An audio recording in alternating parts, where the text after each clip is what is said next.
313 ہو کے جبل کی قوتوں کے خلاف کھڑے ہو گئے۔ جب عمیر نے جا کے رپورٹ دی نا ابو جہل کو کہ وہ تو 3 اونٹ کھا سکیں گے، اور 300 سے کچھ کم اور کچھ زیادہ ان کی تعداد ہے، اس سے زیادہ نہیں ہے، میں خوب وادیاں دیکھ آیا ہوں، میں خوب ٹیلے دیکھ آیا ہوں، تو ابو جہل نے سنادید قریش کو بلا کر کہا عمیر کی رپورٹ سنو کتنی حوصلہ افزا ہے، صبح لڑائی کی نوبت نہیں آئے گی، صبح تو رسیاں کٹھی کرو اور جکڑ جکڑ کے مسلمانوں کو اونٹوں کی پشتوں پہ باندھ لیں گے، اور پھر سین حرم میں جا کے کعبۃ اللہ کی دیواروں کے ساتھ باندھ دیں گے، لوگوں کو تماشا دکھایا کریں گے کہ یہ نیا دین لے کر آئے تھے اور یہ ان کا کیا حال ہے۔ جب اس نے رعونت بھرے اتنی زبان سے یہ جملے نکالے تو عمیر جو سارا منظر اپنی آنکھوں سے دیکھ کر آیا تھا، ابن حشام میں لفظ موجود ہیں، اس نے کہا وَلَٰكِنْ رَأَيْتُ يَا مَعْشَرَ قُرَيْشٍ الْبَلَايَا تَحْمِلُ الْمَنَايَا، اے قریش کے سرداروں اتنے بھی تکبر میں نہ آؤ، میں اپنی ان آنکھوں سے دیکھ کر آیا ہوں کہ یثرب کی اونٹنیاں اپنی پشتوں پہ نری موتیں اٹھا کے لے آئی ہیں،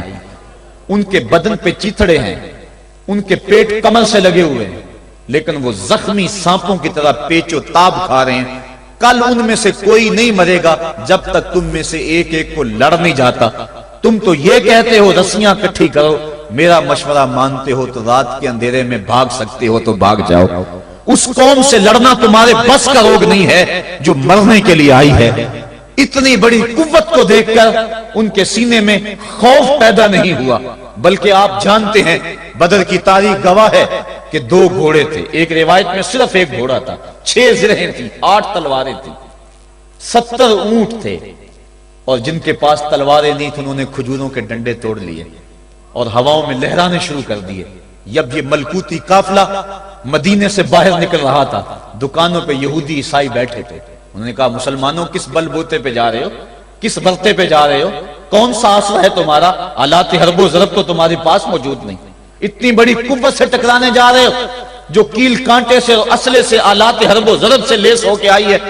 تم مقابلہ کیسے کر پاؤ گے، کس بل بوتے پہ جا رہے ہو۔ حضور کملی اوڑے ساتھ ساتھ چل رہے تھے، صحابہ نے اشارہ کر کے کہا نہ تیغ و تیر پر تکیا، نہ خنجر پر نہ بالے پر، بھروسہ ہے تو اس سادی سی کالی کملی والے پر۔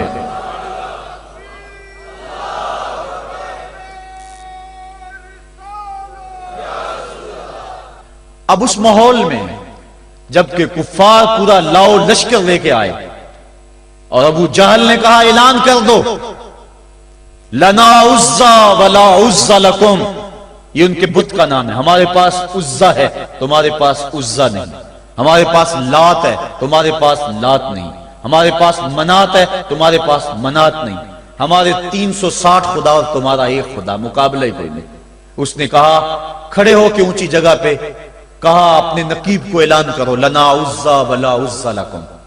حضور کے کانوں میں آواز پڑی، فرمایا علی تم بھی اونچے ٹیلے پہ کھڑے ہو جاؤ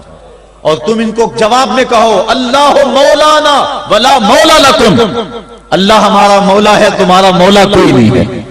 اور پھر حضور نے سجدے میں سر رکھ دیا۔ سجدہ اتنی بڑی قوت ہے، ہزاروں ایٹم بمبوں کے اندر وہ قوت نہیں ہے جو سجدے کے اندر طاقت رکھ دی۔ آج دنیا سے ہم ڈر رہے ہیں اس لیے کہ ہمارے سجدے چھن گئے ہیں، ہمارے سجدوں کی آبرو چھن گئی ہے، ہمارے سجدوں میں وہ حرارت اور گرمی نہیں رہی، وہ رقت اور وہ نرمی نہیں رہی۔ بدر کا میدان ہے، 1000 کا لشکر جرار مقابلے میں ہے اور وہ پورے لاؤ لشکر کے ساتھ ناز و تفاخر کے اندر مسلمانوں کو ملیا میٹ کر دینے کے جذبوں سے دانت پیس رہے ہیں کہ آج مسلمانوں کو کچا چبا دیں گے۔ مسلمانوں کے ساتھ پاس صرف 8 تلواریں اور ان کے بطن میں کھانے کے لیے کچھ نہیں، جس کھجور کو چوس کے روزہ رکھتے ہیں اسی کھجور کو چوس کے روزہ افطار کرتے ہیں۔ یہ حالت مسلمانوں کی، بدن پہ چتھڑے لگے ہوئے کپڑے ہیں، عجیب حالت ہے۔ پھر کون سا آسرا تھا جو مسلمانوں کے کام آیا؟ مصطفیٰ کریم نے مسجد عریش میں سجدے میں پیشانی جھکا دی۔ حضرت ابوبکر صدیق رضی اللہ تعالیٰ عنہ فرماتے ہیں میں حضور کے ساتھ تھا، ساری رات مصطفیٰ روتے رہے، آنکھوں میں آنسو ہیں، حضور کی چادر سر انور سے سلٹ کے حضور کے کندھوں پہ آ جاتی، پھر کندھوں سے پشت پہ آ جاتی، میں اٹھا کے حضور علیہ السلام کے سر پہ رکھتا اور کہتا حضور بس کرو۔ حضور بار بار روتے اور اللہ کی بارگاہ میں سجدے میں سر ڈال کر التجائیں کرتے۔ لفظ کیا تھے محبوب کی زبان پہ؟ آج تک ایسی ناز والی دعا کسی نے نہیں کی ہے، جی جیسی دعا مصطفیٰ جان رحمت نے کی. مصطفیٰ کریم سجدے میں سر رکھا ہے اور کیا کہا؟ اللہم ان تہلک ہذہ العصابہ لم تعبد فی الارض ابدا. میرے مالک میں نہیں کہتا کہ ان لوگوں کو بچا لے، دیکھ میری زندگی کی کمائی یہی 313 ہے جو میں تیری چوکھٹ پہ لے کے حاضر ہو گیا ہوں. میری زندگی کا کل اثاثہ، میری زندگی کا کل سرمایہ کوہ ابو قبیس پہ کیے گئے درسوں کا نتیجہ، عکاظ کی منڈی کے اندر دیے گئے درسوں کا نتیجہ،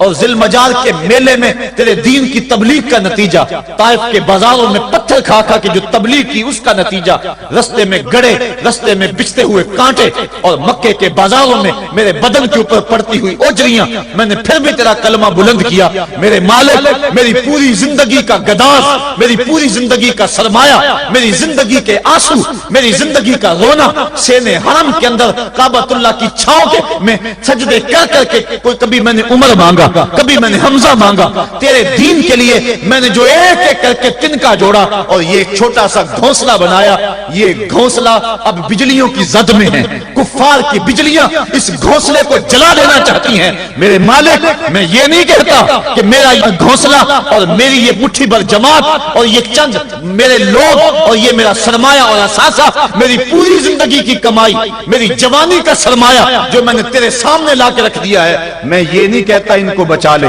لیکن میرے مالک اگر یہ نہ رہے تو قیامت تک پھر تجھے بھی خدا کوئی نہیں کہے گا. ان تہلک ہذہ العصابہ لم تعبد فی الارض ابدا. اگر یہ نہ رہے تو قیامت تک تیرے نام کے ڈنکے بجانے والے بھی دنیا پہ نہیں ہوں گے. یہ حضور نے اللہ کی بارگاہ میں دعا کی اور سجدے میں سر رکھا ہے. حضور علیہ السلام کی آنکھوں میں اشک جاری ہیں، سجدے سے قوت حاصل کی جا رہی ہے. دشمن کے مقابلے میں مصطفیٰ کریم سجدے میں سر رکھ کے اللہ سے آرزو کر رہے ہیں. حضرت سیدنا صدیق اکبر فرماتے ہیں اچانک حضور نے سر اٹھایا، میں خوش ہو گیا کہ حضور کے چہرے پہ مسکراہٹ تھی. حضور مسکراتے ہوئے فرمایا ابشر یا ابا بکر ھذا جبریل آخذ بعنان فرسہ. ابو بکر بشارت ہو، وہ جبریل اللہ کی مدد لے کر آ گئے. تو یہ سجدے تھے جن سجدوں نے ظالم اور